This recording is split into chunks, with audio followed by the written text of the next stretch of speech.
एक डाकू ज़हूर नामी शख्स जो कि बेटी का बाप होता है उसके पास बैठता है और एक डाकू बेटी के साथ ज्यादती करता है। ज्यादती करने के बाद दूसरा डाकू उसके पास जाता है और पहले वाला उसके पास फिर आता है बेटी के पास। वो ज्यादती करता है दोनों डाकू बच्ची के साथ जिसकी उम्र तकरीबन 13 से 14 साल थी, उनके साथ ज्यादती करता है और फिर बाप चीखता है, पुकारता है कि कोई बचा ले हमारी जान, कोई हमारी इज्जत बचा ले। लेकिन यहाँ पे इतना अंधेरा होता है, कुछ लोग गुजरते भी हैं लेकिन वो इतनी रफ्तार से गुजर रहे होते हैं उनको मालूम नहीं पड़ता कि यहाँ पे कोई आवाजें लगा रहा है, यहाँ पे कोई चीख रहा है। 9 बजे उनको यहाँ पे डाकू रोकते हैं और तकरीबन 1:30 बजे तक बच्ची के साथ ज्यादती भी की जाती है, बाप पे तशद्दुद भी किया जाता है और 1:30 बजे के बाद उनको छोड़ा जाता है। अस्सलाम वालेकुम जी, आप टीवी से मैं हूं फैसल खान सूरी। आज मैं पत्तोकी के उस गांव में मौजूद हूं जहां पे एक अफसोसनाक वाकया पेश आया था जो कि आपने सोशल मीडिया पर वायरल होती हुई वीडियो भी देखी होगी कि कुछ डाकू जो कि एक मेन रोड पर मौजूद थे,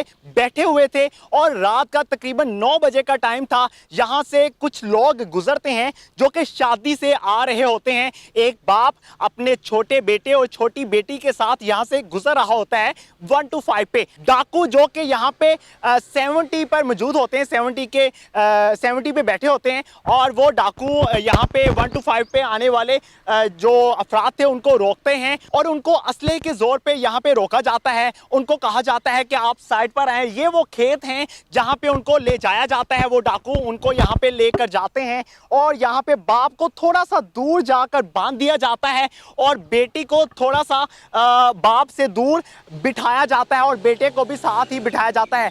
बाप की आंखों पे पट्टियां बांध दी जाती हैं और बाप को कहा जाता है अगर तुम्हारी आवाज़ आई तो हम तुम्हें गोली मार देंगे, तुम्हें कत्ल कर देंगे। बाप पे तशद्दुद भी किया जाता है। बाप पे तशद्दुद इतना ज़्यादा किया जाता है कि बाप बोलना बंद कर देता है, बेटी के हक़ में बोलना बंद कर देता है। लेकिन बाप से ये देखा नहीं जाता कि बेटी के साथ उसकी नज़रों के सामने उसके होते हुए कुछ लोग ज़्यादती करना शुरू होते हैं। एक डाकू ज़हूर नामी शख्स जो कि बेटी का बाप होता है उसके पास बैठता है और एक डाकू बेटी के साथ ज्यादती करता है। ज्यादती करने के बाद दूसरा डाकू उसके पास जाता है और पहले वाला उसके पास फिर आता है बेटी के पास। वो ज्यादती करता है दोनों डाकू बच्ची के साथ जिसकी उम्र तकरीबन 13 से 14 साल थी, उनके साथ ज्यादती करता है और फिर बाप चीखता है, पुकारता है कि कोई बचा ले हमारी जान, कोई हमारी इज्जत बचा ले। लेकिन यहाँ पे इतना अंधेरा होता है, तारीकी छाई होती है यहाँ पे और कोई लाइट नहीं है। यहाँ पे रोड से कुछ लोग गुजरते भी हैं लेकिन वो इतनी रफ्तार से गुजर रहे होते हैं उनको मालूम नहीं पड़ता कि यहाँ पे कोई आवाज़ें लगा रहा है, यहाँ पे कोई चीख रहा है।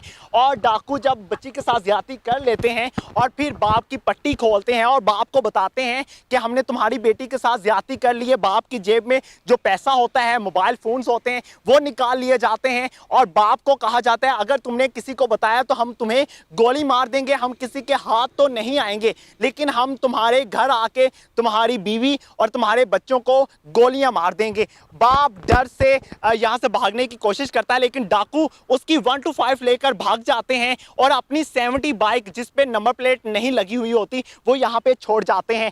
कुछ लोग पहले से ही यहां पे बंधे हुए होते हैं। जब बाप थोड़ी सी हरकत करता है, थोड़े से फासले पे कुछ लोगों को देखता है बैठे हुए, वो पहले से बंधे हुए थे। अब मालूम नहीं पड़ता कि उन्हीं डाकुओं ने उनको रोका था, उनसे लूट मार की थी और उनको यहाँ पे कत्ल करने की धमकियां दी जा रही थी कि मार देंगे तुम्हें अगर तुमने चीखो पकार की। वो बाप उनसे मालूमात लेने की कोशिश करता है कि ये कौन सा इलाका है, कहाँ पे हम मौजूद हैं, तो उनको भी मालूम नहीं होता कि हम किस जगह पे मालूम है क्योंकि उनको भी डाकुओं ने रोका होता है, उनसे लूट मार की होती है और वो बाप यहाँ से हरकत करता है।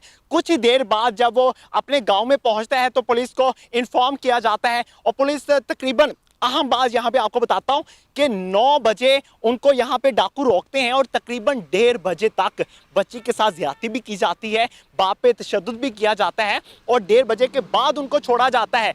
और जब वो गांव में पहुंचते हैं बाप बेटी तो फिर पुलिस को इन्फॉर्म किया जाता है। पुलिस पहुंचती है गांव में और गांव में इन्वेस्टिगेशन स्टार्ट होती है तो मालूम पड़ता है कि वो डाकू इस गांव के तो नहीं हैं। लेकिन अभी तक जब हमजा शहबाज शरीफ साहब ने भी विजिट किया इनके घर का, इनको हौसला अफजाई करने के लिए गए थे कि आपको इंसाफ दिया जाएगा, आपकी बेटी की इज्जत वापस तो नहीं आ सकती लेकिन हम पूरी कोशिश करेंगे कि उस मुलजिम को गिरफ्तार किया जाए और उसे कैफरे किरदार तक पहुंचाया जाए।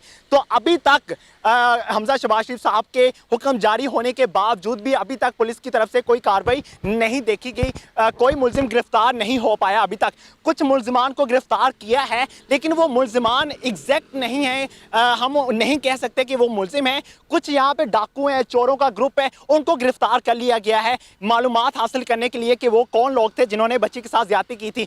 और यहाँ पे हमने पुलिस के साथ रब्ता करने की कोशिश की कि वो हमें अपना मौक़िफ़ दें, लेकिन पुलिस ने अपनी नालायकी छुपाने के लिए अपना मौक़िफ़ देने से इनकार कर दिया और कहा गया कि हम अभी कोशिश कर रहे हैं, हम कोशिश कर रहे हैं कि वो मुलजिमान तक पहुंचा जा सके और उन डाकुओं को गिरफ्तार किया जा सके जिन्होंने बच्ची के साथ ज्यादती की और लूट मार की। उस बाप के साथ और बाइक भी लेकर भाग गए थे, मोबाइल फ़ोन थे बाप के पास, वो भी लेकर भाग गए थे, और कुछ पैसे थे क्योंकि शादी से आ रहे थे तो उनके पास कुछ पैसे भी थे, तो वो भी लेकर वो भाग चुके थे। मैं आपकी मुलाकात उस बाप के साथ करवाता हूं जिसने अपनी बेटी को दरिंदगी का निशाना बनते हुए अपनी आंखों से देखा।